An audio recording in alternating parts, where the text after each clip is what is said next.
Hello guys, कैसे हो आप लोग। आशा करती हूँ आप लोग बहुत अच्छे होंगे।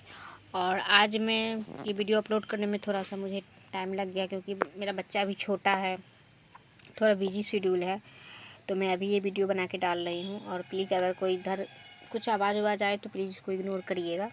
और आज हम पढ़ने जा रहे हैं 5th टॉपिक, वह है individual difference and education. 4th topic हम लोग का हो चुका है, तो हम लोग आप पढ़ेंगे 5th।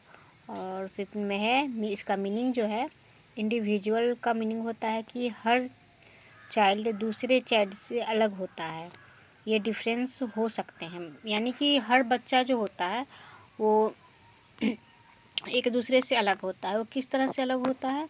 तो इंटेलिजेंसी में, इंटरेस्ट में, लर्निंग स्पीड में, पर्सनालिटी में, लैंग्वेज में, क्रिएटिविटी में, इन सब चीज़ों में ना हर बच्चा अलग अलग तरह का होता है।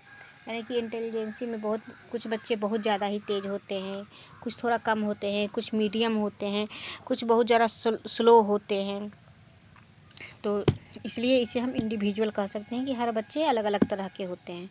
ठीक है, अब इसका जो है इम्पोर्टेंट पॉइंट वो हम पढ़ेंगे सीटेड के लिए।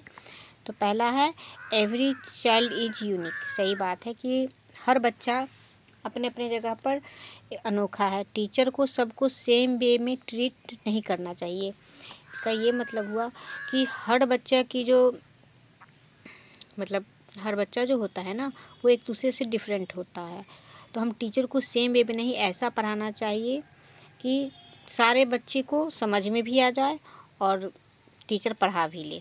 ठीक है, अब है दूसरा, चाइल्ड सेंटर्ड एजुकेशन, बाल केंद्रित शिक्षा। टीचिंग चाइल्ड के लिए के लेवल और नीड को अकॉर्डिंग होनी चाहिए। हाँ, हमारा जो पढ़ाने का तरीका होना चाहिए ना, वो बच्चों की ज़रूरत के अनुसार होना चाहिए। इंडिविजुअल क्लासरूम, वीक और गिफ्टेड दोनों स्टूडेंट को इक्वल अपॉर्चुनिटी मिले। कुछ बच्चे जो होते हैं ना, वो गॉड गिफ्टेड होते हैं। ठीक है, और कुछ बच्चे होते हैं जो बहुत ज़्यादा ही कमज़ोर होते हैं, कुछ जो होते हैं सो मीडियम होते हैं। तो सबको हम सेम अपॉर्चुनिटी दें, एक जैसा अपॉर्चुनिटी दें, ताकि वो हर एक चीज़ में, अगर कमज़ोर भी हैं तो उनको ऐसा ना लगे कि हाँ मैं कमज़ोर हूँ तो मैं इस चीज़ों में भाग नहीं ले सकता हूँ, वो ज़्यादा तेज़ है तो वो भाग ले सकता है। तो ऐसा नहीं होना चाहिए। हर बच्चे को ना मतलब ये अंदर से एक कॉन्फिडेंस आना चाहिए कि मैं कमज़ोर हूँ फिर भी मैं कर लूँगा, अगर मैं मेहनत करूँगा तो मैं कर लूँगा। ठीक है, तो इक्वल अपॉर्चुनिटी मिलना चाहिए। ठीक है, अब है 4th number, different learning style. कुछ स्टूडेंट जो होते हैं उनका जो लर्निंग स्टाइल होता है वो डिफरेंट होता है। Visual learning, picture chart diagram.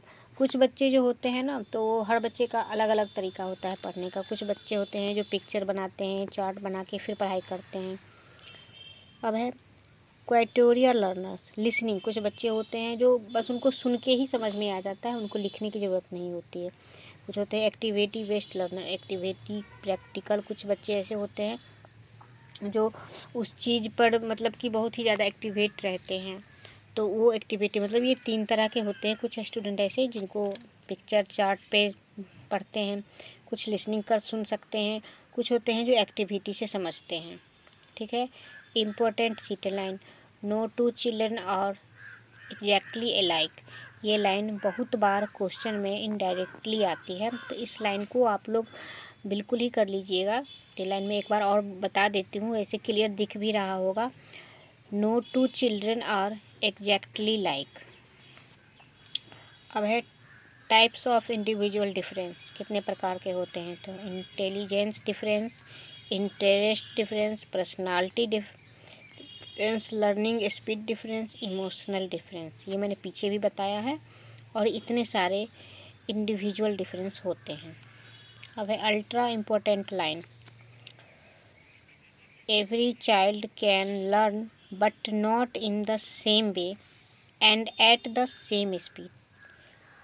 प्रत्येक बच्चा पढ़ सकता है, पर क्या है कि उनके पढ़ने का जो तरीका होता है वो सेम स्पीड में और सेम तरीके से नहीं होता है। हर बच्चे की पढ़ने की क्षमता अलग अलग होती है। ये लाइन एग्ज़ाम में इनडायरेक्ट फॉर्म में बहुत आती है।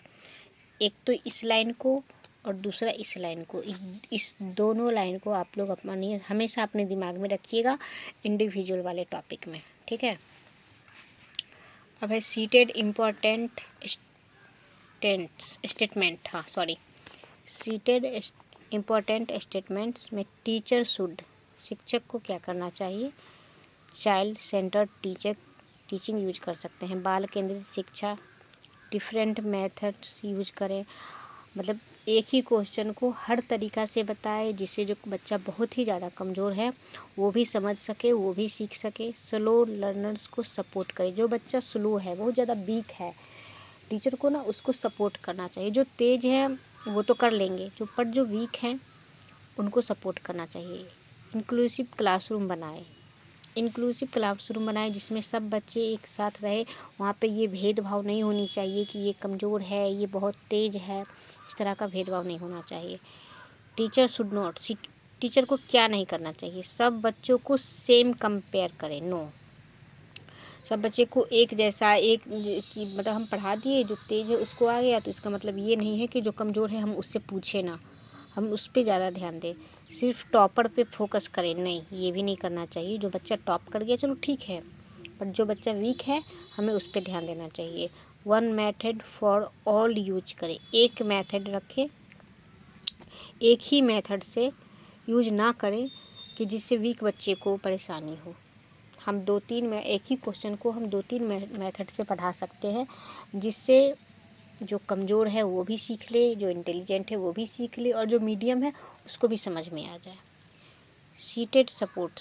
सीटेड जो है वो किस चीज़ पे सपोर्ट करता है, तो सबसे पहले करता है चाइल्ड सेंटर्ड एजुकेशन, इस पे सपोर्ट करता है, इंक्लूसिव एजुकेशन पे, एक्टिविटी बेस्ड लर्निंग पे, इंडिविजुअल डिफरेंस पे। सीटेड इतने चीज़ों पे सपोर्ट करता है। Seated does not support, seated किस पे सपोर्ट नहीं करता है, तो रोट लर्निंग पे, पनिशमेंट पे, टीचर सेंटर्ड क्लासरूम पे, कंपेयरिंग चिल्ड्रन पे, इन सब चीज़ों पे सीटेड सपोर्ट नहीं करता है। तो गाइज हमारा ये टॉपिक भी आज कंप्लीट हो चुका है। और प्लीज़ गाइज आप लोगों को अगर मेरे द्वारा बताया गया, समझाया गया समझ में आ रहा हो तो उसे प्लीज़ शेयर करें। जो स्टूडेंट सीटेट का इस बार एग्ज़ाम दे रहे हैं उन तक ज़रूर पहुंचाएं ताकि उनकी भी हेल्प हो सके। और अगर आप लोगों को कुछ कमी लग रही हो तो प्लीज़ मुझे कमेंट करके बताएं कि कहाँ पर क्या कमी है, मैं उसको पूरा करने की पूरी कोशिश करूँगी, क्योंकि मेरा भी एग्ज़ाम है, मैं हर बार बोल रही हूँ, इससे मुझे भी बहुत सारा हेल्प होगा। सो गाइज प्लीज़ मेरे चैनल को लाइक करें, सब्सक्राइब करें, जितना ज़्यादा हो सके उसे शेयर करें। सो बाय, कल मैं मिलती हूँ 6 टॉपिक पे।